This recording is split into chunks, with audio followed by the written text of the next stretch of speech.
Thank you so much, sis, sa sweet tamarind. Ayan, pinag-almusal ko na. Dessert pala.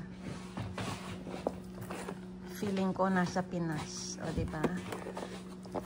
Kakakain ko ng itlog. Ayan. Itlog, tsaka konting kanin. Tapos, kape. Tapos, eto, panghimagas na. Saan na ba? Binuksan natin. Ayan, open natin ang... Uy, ang liit nung magugo. Ayan, ito lang muna. Aabutin to ng 2 taon, sis. Thank you.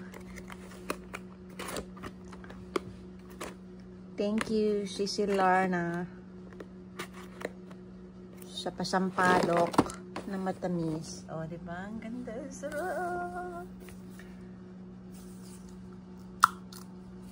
Super tamis na siya. Matamis na maasim-asim yung iba, pero yun ang masarap, diba? Ano ba yun? Crack it and eat it. Why it was locked? What was locked there? I think it's too big. Let's put there. There. Still the same. Hindi ko mabuksan kasi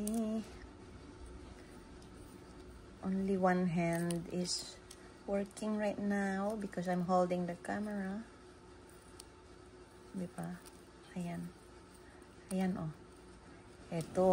Ito siya, hindi siya masyadong red. So, it means manamis-namis na maasim-asim. Which is perfect. Kahit naman yung puro matamis, walang lasang sampalok. Diba? Okay. Good morning, everyone. Thank you for the blessings.